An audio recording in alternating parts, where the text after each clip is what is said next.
Καλώς ήρθατε λοιπόν στο δεύτερο βιντεάκι. Σήμερα θα μάθουμε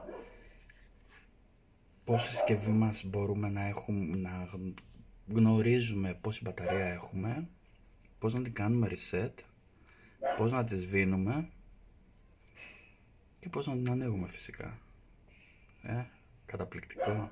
Μόνος μου το σκέφτηκα, παιδιά, ολόκληρο. Λοιπόν, δεν θα χρησιμοποιήσουμε την μπλε συσκευή, αλλά την μαύρη σήμερα, την γκρι μάλλον. Ωραία, δεν φαίνεται καλά. Να ανάψουμε κανένα φως, για να ανάψουμε. Όπας, νάτι. Ναι, όπας, ο καφές. Λοιπόν, αυτή είναι η συσκευούλα μας, η κανονική. Κανονικά έχει και θικούλα, αλλά δεν τη φοράμε. Μέσα είναι ωραίο το χρωματάκι, έτσι, θεσσαλονικιώτικο, κυτρινόμαυρο. Όποιος έχει παράπονα μπορεί να το πει. Και άμα το βάλουμε μέσα μας λέει ότι τι κατευθείαν σας βάζω στο βίντεο. Ξανανοίγω, το βγάζω, μου λέει ότι έχω 3 γραμμές. Ας εστιάσουμε εδώ, ας αφήσουμε το background. Μου λέει ότι έχω 2 γραμμές και ότι είναι και τα 2 μου τσιγάρα φορτισμένα. Ωραία, ένας τρόπος αυτός. Άλλος τρόπος να δω πόση μπαταρία έχει είναι να πατήσω μία φορά το κουμπάκι. Βλέπω ότι το charger μου έχει 2 γραμμούλες μπαταρία και ότι είναι και τα 2 τσιγάρα φορτισμένα. Τώρα, πολύ συχνά, το βλέπω και μέσα στην ομάδα, ορισμένοι αναφέρεται ότι ξέρεις τι, ένα από αυτά τα 2 λαμπάκια ή εδώ κάπου μου ανάβει κόκκινο. Αυτό δεν απαραίτητα κάποιο πρόβλημα. Δεν σημαίνει δηλαδή ότι η συσκευή σας έχει απαραίτητα πρόβλημα. Απλά επειδή μέσα εδώ υπάρχει ένα λογισμικό, σκεφτείτε το σαν μια έξυπνη συσκευή. Σε άλλες χώρες είναι έξυπνη συσκευή, στην Ελλάδα δεν είναι. Και το έχω αναφέρει ότι σχετικά με το Bluetooth, τέλος πάντων, όπου εδώ έχει αφαιρεθεί, θα μπορούσαμε να έχουμε λογισμικό στο κινητό που να μας λέει τι να καπνίζουμε, τι να κάνουμε και πόσα τσιγάρα κάνουμε τη μέρα και τέτοια πράγματα. Γι' αυτό λοιπόν κάποιες φορές, όπως και το κινητό μας, μπορεί να κολλήσει οτιδήποτε άλλο. Σε αυτή την περίπτωση τι κάνουμε? Κρατάμε το κουμπάκι αυτό, το δείχνω έτσι, αυτό εδώ, για 10 δευτερόλεπτα. Δεν έχουμε χρονόμετρο, δεν χρειάζεται, άρα μετρήστε με το μυαλό σας 1, 2, 3, 4, 5, 6, πάμε να το κάνουμε.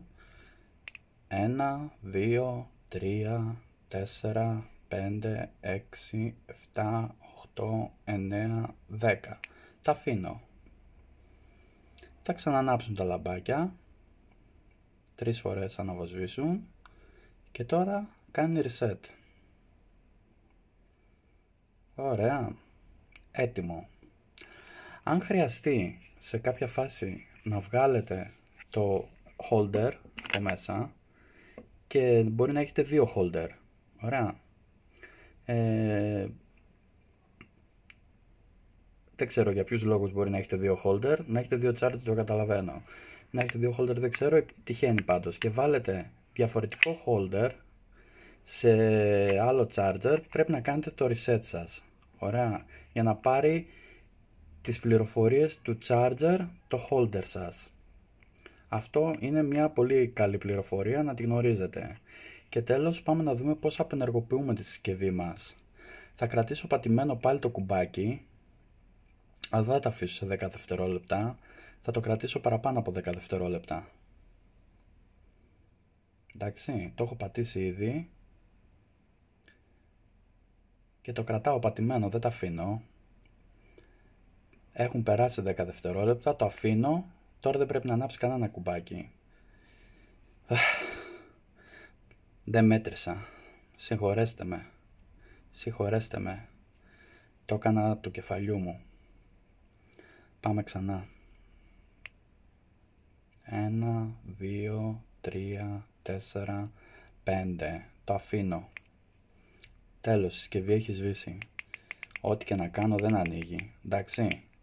Σε λιγότερα από 10 δευτερόλεπτα, εγώ έκανα λάθος. Σας ζητώ συγγνώμη. Σε λιγότερα από 10 δευτερόλεπτα λοιπόν. Και για να ξανανοίξει το πατάω συνεχόμενα για 5 δευτερόλεπτα και άνοιξε. Είναι έτοιμη η συσκευή μας. Μπορούμε να καπνίσουμε και να απολαύσουμε το IQOS. Πάμε τώρα να κάνουμε και ένα zoom στο logo μας. Πολύ ωραία. Αυτό ήταν σήμερα το βίντεο μας. Ελπίζω να το απολαύσετε. Έκανα 2-3 λαθάκια, συγχωρέστε με. Καλή συνέχεια να έχετε, παιδιά. Γεια σας.